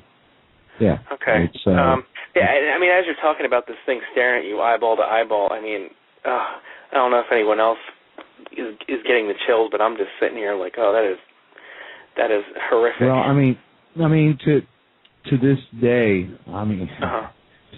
I still have a not fear so much as it is a pretty bad startle response. If anything comes over my right shoulder, like I say, I'm not fearful. It's just I have a real bad startle because that's where it happened with me. Over your right shoulder? Yeah. Yep. Okay. Left shoulder's fine. Right shoulder, not so good. Were you lying down or sitting down or standing up? I was in my car. I was driving my car. Yeah. So how did you not drive off the road? Yeah. No, I was pulled over underneath where I didn't think I was, but apparently I was. I was directly underneath the water tower where I saw this object above. And my last recollection was about maybe a tenth of a mile away from it and just sat there observing. My conscious recollection was that I whipped the car around, did a U-turn and head back to the highway and went right to the police station. But then gradually over time I started getting these little flashes of memory of actually sitting almost directly underneath the tower. There was a little access road that went to the water tower. And that's where I also have the recollection of the face. And that's what struck me really, what really triggered it with me, as it has with so many people, has been the cover of Communion, where it was not quite right, but very, very close to being what it was. Well, Riotfish on the forum says that flash talk reminds me of the Christmas cabin scene in Communion, where the Polaroid flash freezes everything for a moment. That scene always unnerved me. You know what? That scene always unnerved me, too. And I never knew why. I never associated it with anything from real life with me. But is that the kind of thing you're talking about, Jeff? Well, I'd just like to say before I answer that question, take off your clothes. Say something dirty. People who've watched that film will know exactly what I mean.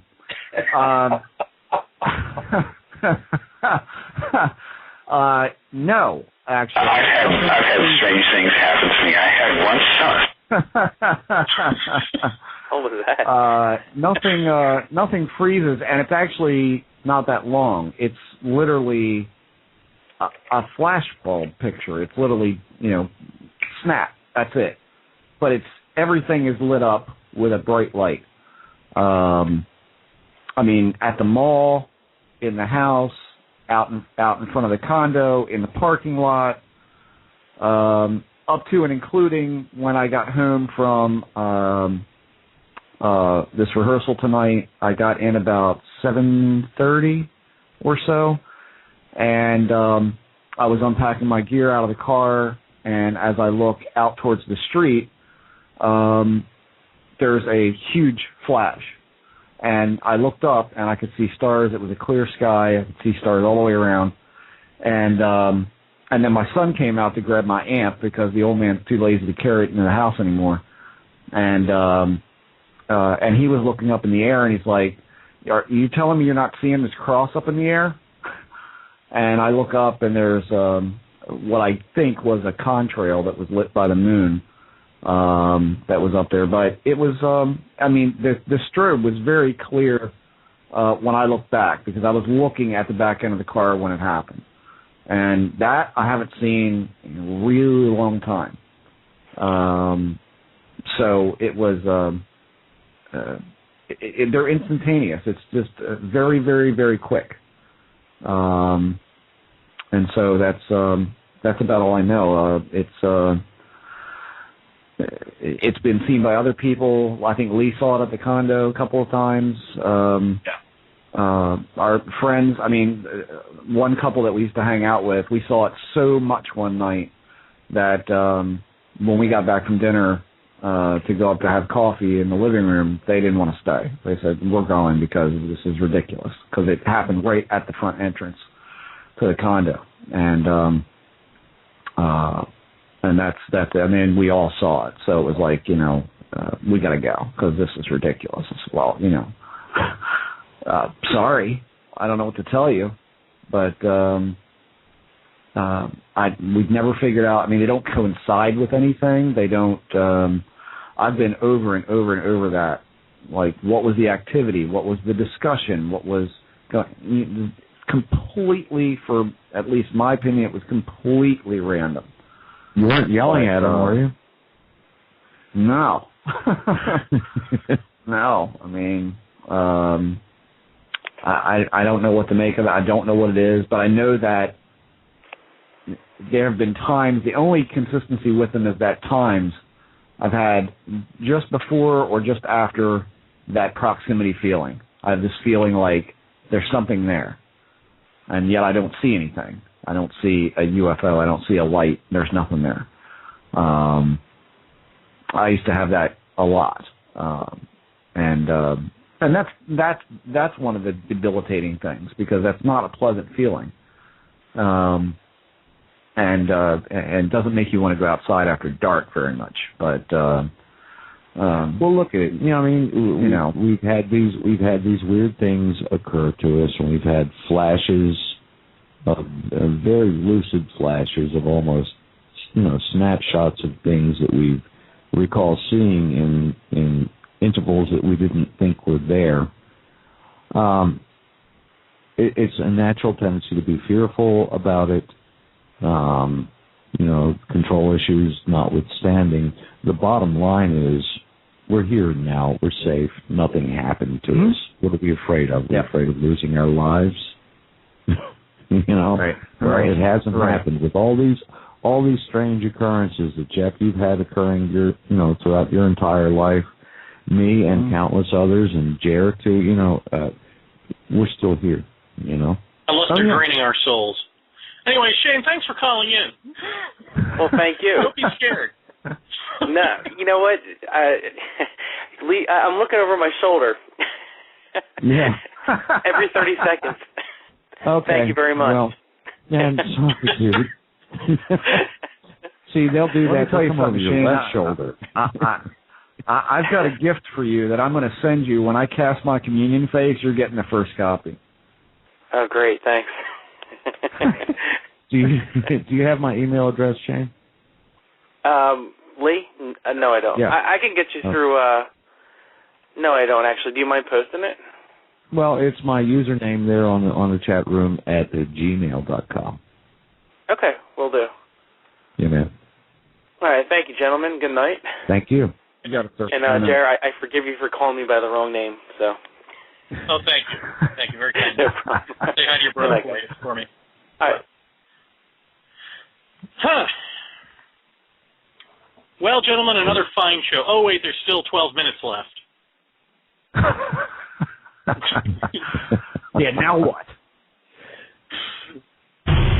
Gee, I didn't want to scare anybody tonight, for crap's sake. I think the whole point of what my intent was is to anti-scare people, to get people to understand that, this is weird shit, but it's not the end of the world. Yet. It's just the end of the world as you know it. Exactly. As you know it. It's the end of your personal world. Yeah.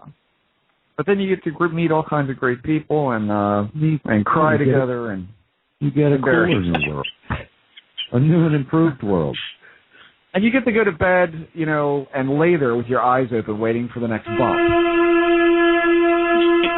And that's the certain way to make it not happen.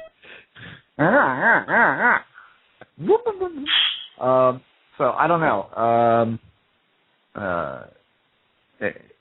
You hear people talk about that. You're freaking me out. You're freaking me out. And it's not a wrong response.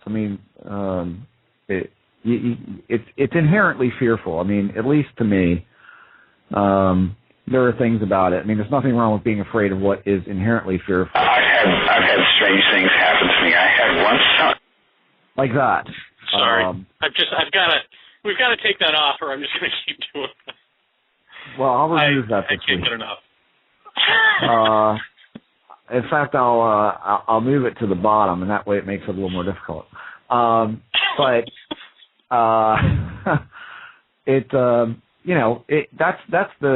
that's the immediate response, is to be afraid, and I'm still afraid. I'm not a whole lot better. I mean, when it comes to the creepy stuff,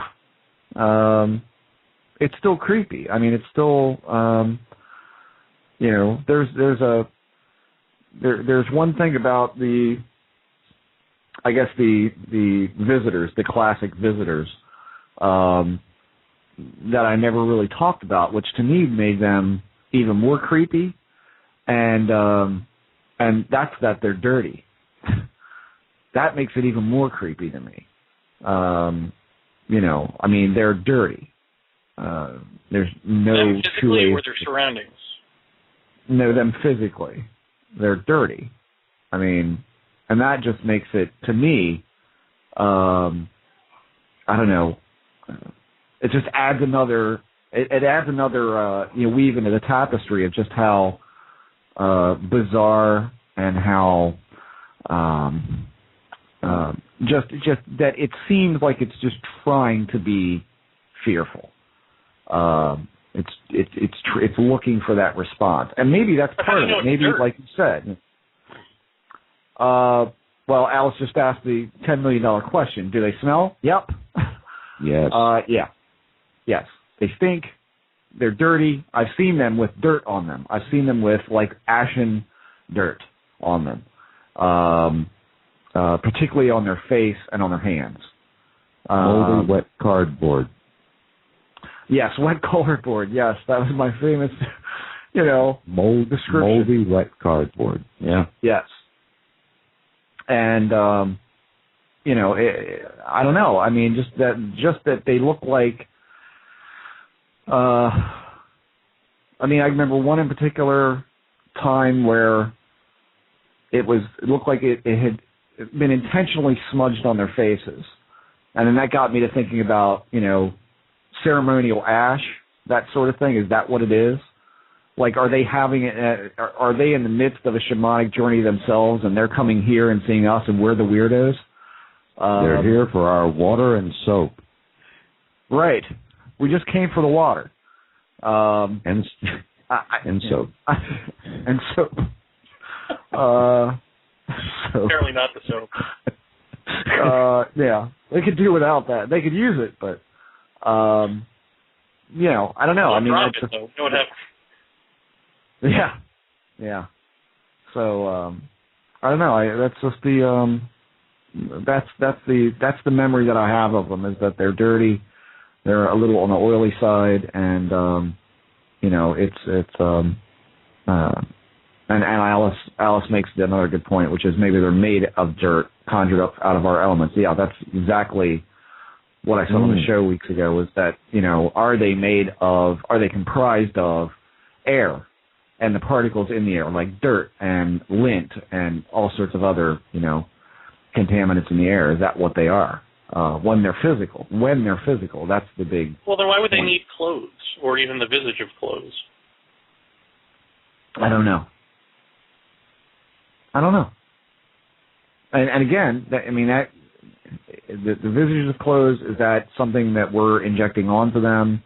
I look back to my interview with Lloyd Auerbach, and that was one of the questions that they asked this ghost that was talking to this 12-year-old kid and giving all these amazing answers. And he's like, well, why do you appear differently? Why do you appear one day as a young girl and the next day as an older woman and then a woman in her 30s and all of that? And why the clothes? What's with that? And she just said that, to her knowledge or her perception was that she was nothing but a ball of energy, that depending on what her mood was like, depending on what she was doing or what she was thinking about, she appeared differently to other people. And maybe there's something to that as far as the visitor experience goes. Maybe anything that they're wearing or anything they're holding, maybe that is some kind of thing we're projecting on them. So you're talking about quantum ghosts then. They'll change as they're observed then, right? Yeah. I mean, this was a 12-year-old boy who had given, such details to these investigators that of a ghost that all of the family had seen in the house at one time or another. But he was actually communicating with it, and so they were asking questions through him, and he was saying, she's sitting right here. I can see her just as I can see you. And and he related to her to these two investigators. This is what she looks like right now, but tomorrow she might look like a little girl. The next day she could look like a 30-year-old. It all depends on how she feels at the time, or what she's trying to communicate, or what she's thinking about, or any of that. Is that exactly what we're seeing here with this phenomenon? Was the guy really wearing a wok head a wok lid on his head when I was 9? Was it really there? It sure as hell looked like it. It looked like a milled, wok lid. Or a Cleveland Brown sweatshirt. Well, right. But here's the thing. When you talk about a 9-year-old kid seeing a being with very elongated eyes that are pointed or kind of pointy at each end, what's the first thing that kid's going to think of? Asian. And I certainly knew of Asian people. I went to school with Asian kids. And so did I picture something that looked like a rice paddy hat on his head? Was that something I did or imposed on that, visage? I don't know.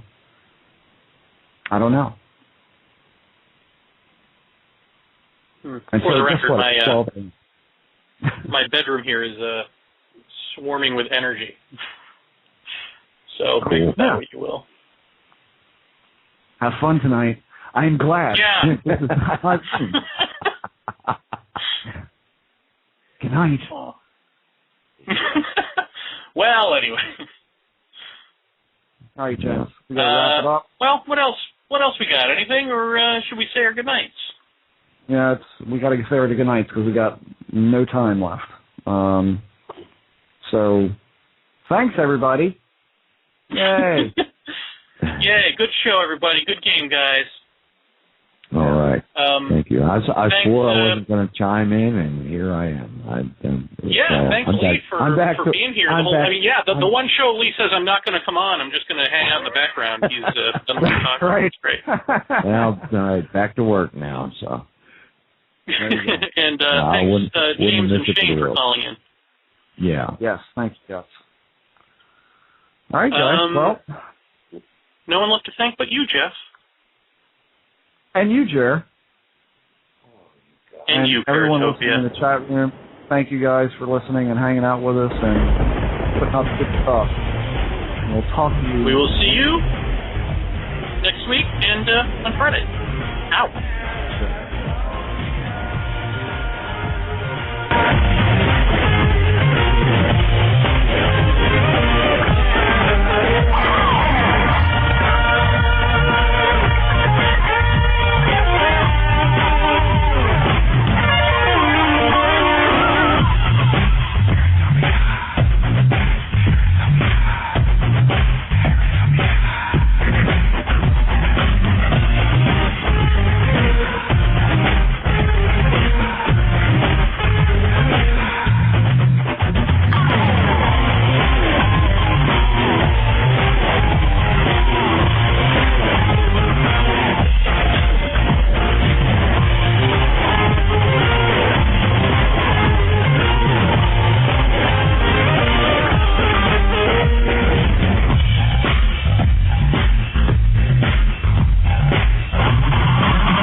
You've got to think outside the box.